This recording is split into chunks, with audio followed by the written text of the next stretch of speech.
Welcome to Framed. Today we have Amelia Anderson, photographer, artist, charter member of the Dutch Barn Preservation Society here with us. Amelia's done about everything, I think, allowable in the region with photography, and many of you have seen her work, I'm sure, throughout the area.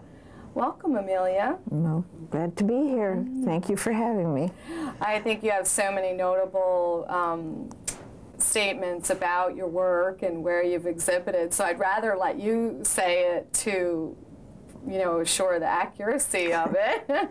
Well, I began taking photographs when I was about 13, and then I met my husband when I was 17, and I found out he was a photographer, and he had been doing photography since he was 9. So we had that in common, plus art and music, and over the years he gave all the knowledge that he had to me, and I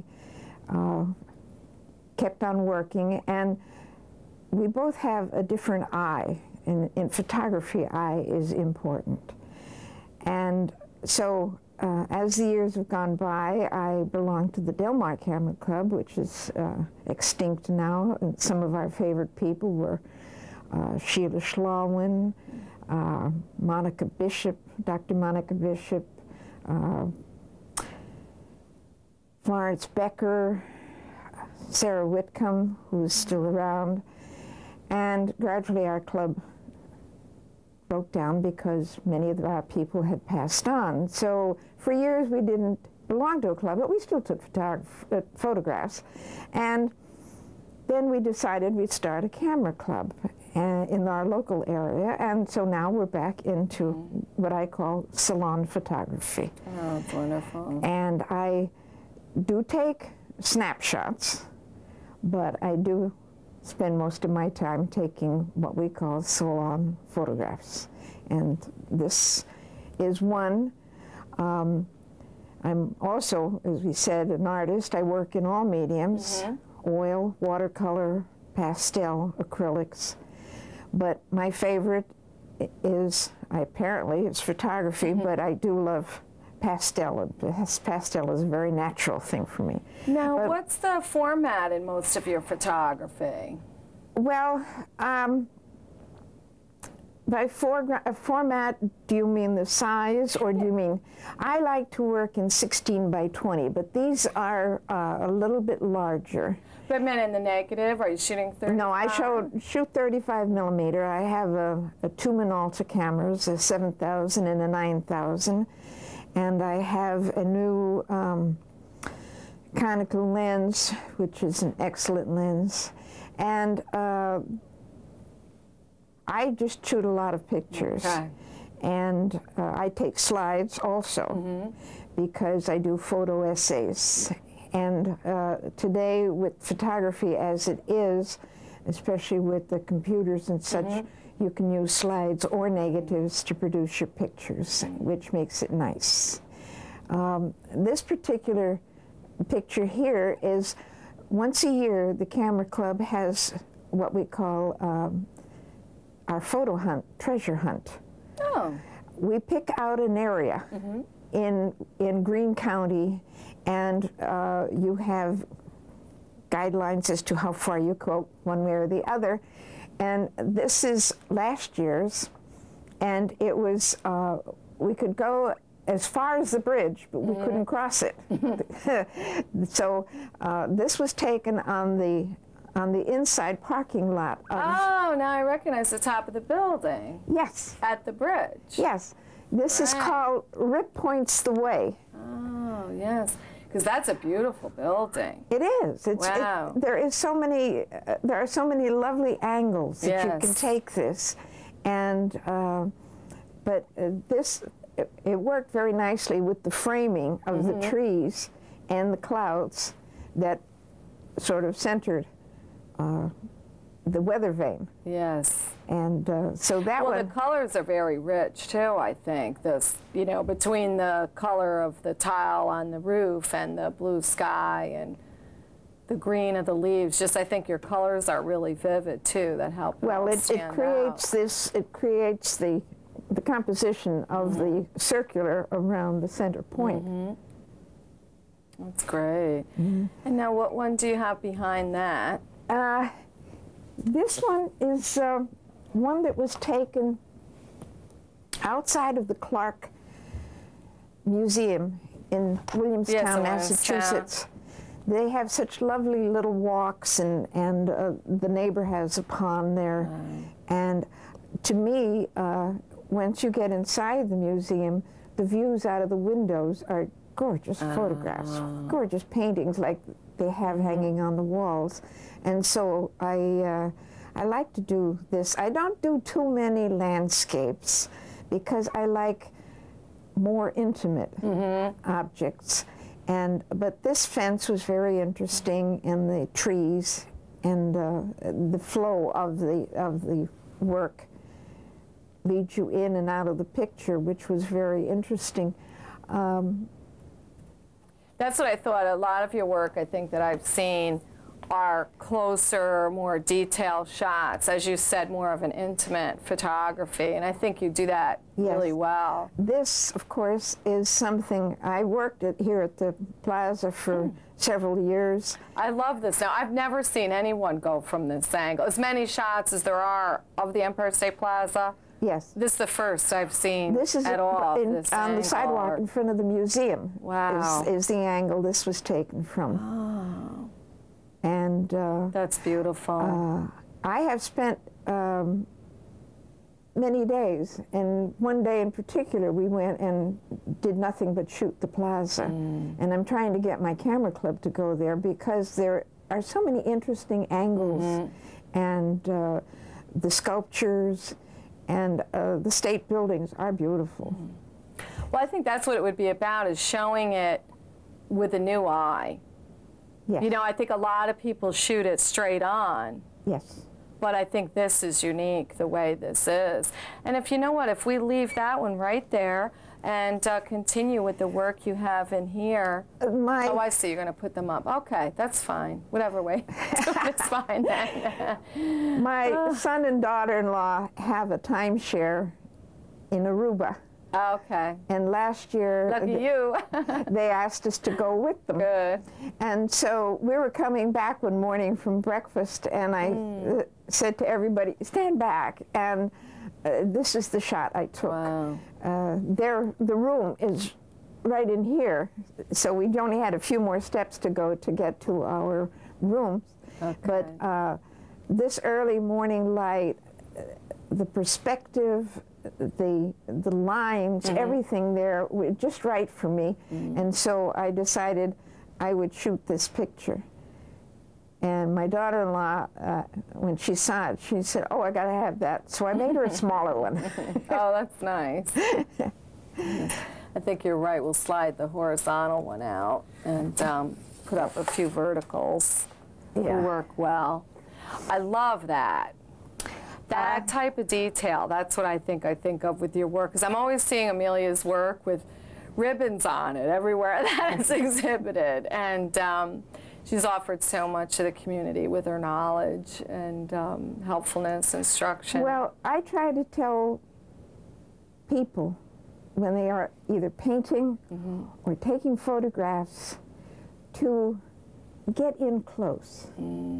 And the things closest to home you can photograph. You don't think they're anything worthwhile, but yet they are. They are very worthwhile. And this was taken on one of our trips with the Dutch Barn Society. This is on an historic house in Rotterdam.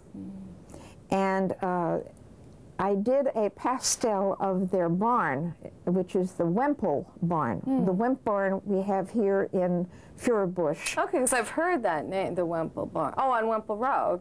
On Wempel Road. Okay. That's the Wemp barn. But this is at the home of the Wempel barn. And an historic Dutch barn. But I kind of like this handle, and I love texture, so the peeling paint intrigued me. And as I took this picture, I took about 4 pictures and I worked my way in till, and then this is only part of the actual negative. Okay. Oh, okay. Then you crop that in. Then you crop it down to what you want. Are you printing the color, or you're cropping them, instructing others? We haven't done it ourselves yet, but our friend Phyllis, who's also one of the co-founders of the Camera Club, she was a professional wedding photographer, and so she has all the equipment, and she's given up her wet darkroom and has gone to a computerized darkroom. Oh, okay. And so most of my prints here are done by computer. I mean, they're from negative or slide. Yes. But then they're printed by the computer. Oh, wow. So this really works out well. Because I've seen some of the papers that you may print on from the computer. Well, and they're fabulous. They have watercolor textured paper, and you can have the glossy or well, the we prefer. This is matte paper, which has no gloss to it, and I have gloss, and then there's a semi-gloss that we use. There are some pictures that look best on a glossy paper, and papers today are being made especially for the inkjet printers. This is... I love that. And I think matte paper is perfect for that, though, because you've got the distressed metal and sort of, you know, the antique look. And the matte yes, the texture of the car is not shiny. It's dull. And this particular vehicle stood on the road next to a friend's house for over a year. And I finally got there one day and took this picture. And this was a slide. Wow. And but I like the configuration of the little white flowers there and the rusty car. I know, that's what looks really neat. And I think whatever is there, the metal shines clearly. That's a great photo. As I say, the matter of an eye, looking with the eye, and here is one that is a very good example of that. We had gone to Rochester to the Eastman Museum. Yes. And then we went next door to the Annenberg Museum. And my husband said, well, I'll bring the car around. And I stood under this little portico and I looked up. Wow. And I said to Robert, just park, take my camera out. And this is what I call inspired. And the lines, all of the lines create action in this, even though this is just a... Yeah, you do. You feel movement and energy. Yeah, there's lots of movement to that. Now, is your husband a critic when you're doing your work, or is he the best support group? How do the dynamics of two photographers Well, we work very well. We have different ideas of what we want to shoot. Okay. Which makes it nice, because his preferences run to scenes, and marine scenes especially, and boats and such, because he's a mariner from way back. And so we don't take the same kind of pictures. And many of the time he will say he doesn't like my work, and yet I will win prizes. But it is not, it's not what he sees, it's what I see. That's right. And to know that you're a photographer at such a young age, and met your husband who's also loved photography, I think is special and unique. Now, you were members of the Del Mar Camera Club, and then you started the Greenville Camera Club, isn't that right? Yeah. Well, we felt that the area, there was nothing between Poughkeepsie and Kingston and Albany and Schenectady. So there were a lot of photographers there who needed a place to do their work. Now, is it open for membership? May other people join? Do they just call, or? Well, most of ours comes by people reading about us in the newspaper, or friends bringing friends. And it works out very well, because it's a club where you have to want to belong. Because we teach, we we critique the work. Oh, all right. We stand there and tell you what you can do better, what is good, how you can improve your work all around. Oh, so it's a learning environment as well as a support group and a salon in order to show the work. Well, this is what it's mainly for, is to teach you how to use your camera and how to see. Because many of our beginners are now what we call advanced photographers, and they have become so good that competition is very keen now. Wow, that. Because they stand there and say, well, I should have done this, or I watched that I didn't get anything in the corners, or the lines are right, or it has balance, which is very important in photography. Important. This one right here, if you'll show us this, one thing I think is where you have the red is placed, you know, and I think of painting in terms of balance, because it's not all symmetrical balance, and this is perfectly balanced. This is another, a lot of my shots are something I just come on unexpectedly. I love this. And this is in North Petersburg. And it was about 4 or 5 o'clock in the afternoon, and it was getting, well, I think it was going to rain before too long.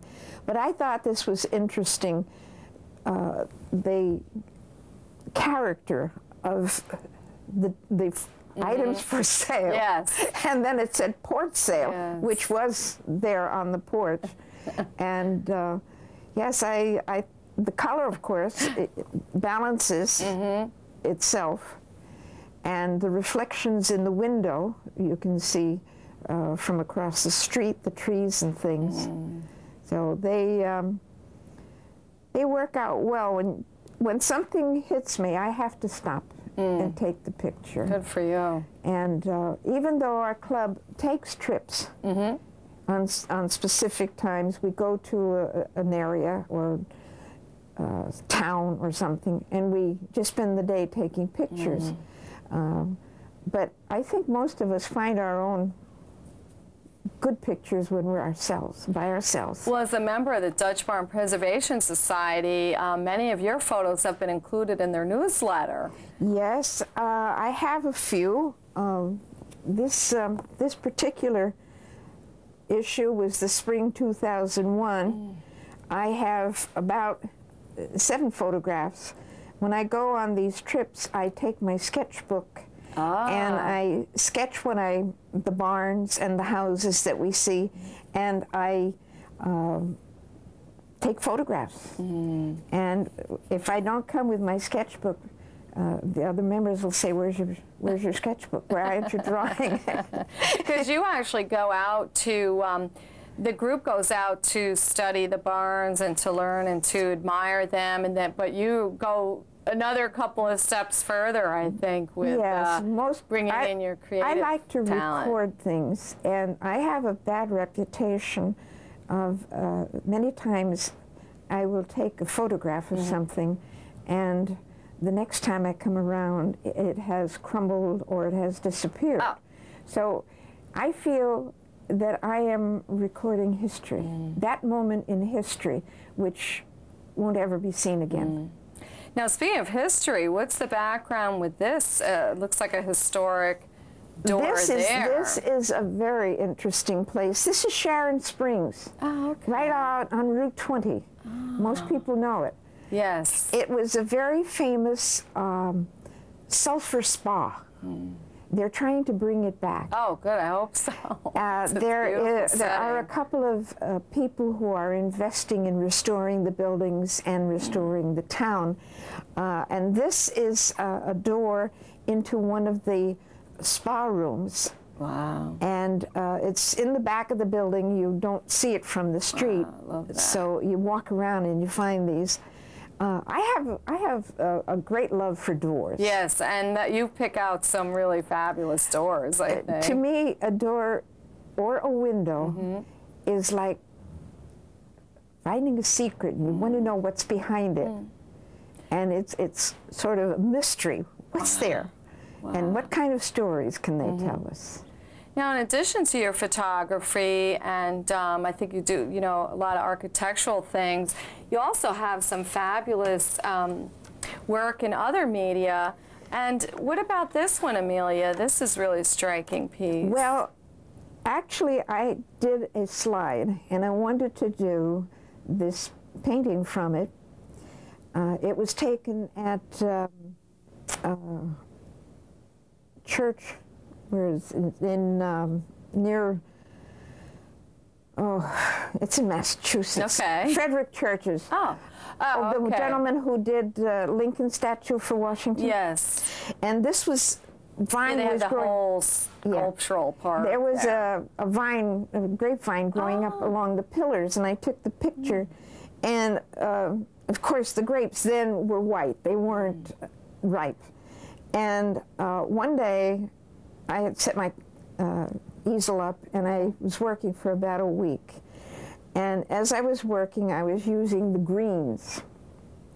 And I would do a leaf, and then I'd go paint something else, and I'd come back and do another leaf. Okay. And so this is my result of... And it's in watercolor, correct? It's watercolor. Yes. And I don't know if you know Jim Wilson of the Rathborne Gallery, yes. He critiqued this. And his first question was, how many layers are there? Oh, boy. You could count for about an hour to find all the layers in that, right? Well, you have the feeling of the depth of the green bushes. Yes, you really do. Yeah. And so he liked this very much. Yes, I do too. My daughter wants it. Well, that's always a problem when you're great artists and people, you know, want the work. And, well, maybe it's not a problem if they're buying it, but they certainly are great gifts. Well, so. I went a little crazy. Oh, it's like your fun Modigliani impression. Mondrian. And I just was playing with the acrylics. And actually, this came from the shadows on the floor in a museum, the Yale Museum. And I put the shadow markings down, and then I began putting in color. And this is what this is. These were stand-in cases of art objects, and casting shadows on the floor. So what's the title? I think it's called Ode to Mondrian. Oh, okay. Or I was thinking it could be casting shadows or something would be an appropriate one. Now, Chris Cook, who's directing this segment, was admiring the portrait that Amelia did of herself, and she was explaining about using dual mirrors or a single mirror. Well, when you do your self-portrait, you use either one mirror or two mirrors. It was easy for me to use the one mirror. And so this is my pastel of myself. My nephew looked at it and he said, there's only one thing the matter with it. Oh, what? You're not smiling. Oh, I'm very serious. Because you're concentrating on doing the drawing. Now, did you fix that, or what kind of pastel did you use, first of all, with that? Because well, I know you said... I use many pastels. Okay. I don't choose one brand. I choose the color. If the color is appropriate, I will use it, whether it's a hard pastel or a soft pastel. Okay. And I do not fix my work. That's what I was going to ask you. But this is an oil pastel then, right? No, so, this is just plain pastel. And then you're not fixing it. I was just reading something about fixing it from the back of the paper. I've never tried that. I've never heard that. Yeah. But most people will say, don't do it. Don't fix it, because it tends to make your pastels change color. And it is difficult to prevent this from moving itself off the paper eventually. And I find myself looking that I can see colors, but in order to prevent that from being seen, you double match your pastels, but you make the inside matte. You make the inside matte wider than the outside mat, so that your picture is floating in there and all of the sediment falls down through. Because I think I was in a Guggenheim and I saw, you know, all the pastels on the mat, and it's always a problem. Do you keep reopening, rematting, or do you let it go? You should remat about every 5 years. Okay. About every 5 years, because it does tend to pick up dust and such inside your frame, and the change of weather will affect it also. It will affect it too. And if you don't have the proper matting, which is acid-free, and using acid-free paper, that you will find that it will tend to transfer the oils or whatever from the mat to the paper, or from the paper to the mat. And then that destroys your work. I happened to see Tish down the road, who has the framing shop there. She showed me a pastel that she had taken apart. Picture was lovely, but where the mat was, it had turned brown. Oh boy, that's always the dilemma. You know, and it really is a dilemma a lot of times in choosing materials and methods of doing things. I mean, with the pastels, do you fix it from the back or the front? Do you leave it alone? Do you use oil pastels? And the same with photography. You know, what type of paper, and how do you feel about inkjet printing versus, you know, darkroom printing? And it's always questions, I think, that the artist themselves has to feel confident about and feel okay with. My daughter is very knowledgeable, and so when she tells me something, I believe her. Okay. Because she works in museums and such. But when she tells you to use good paper, good mat, use it. I think that's the best advice. It is, because it will last the longest. Yeah. This particular picture, here we go, is another view of the plaza. That's really neat. Everyone knows this sculpture, which is yellow, actually. But here it is in silhouette, so you don't see the color. I know. That's really neat. Well, Amelia, why don't you give your phone number in case people want to get in touch with you and you have so much to offer?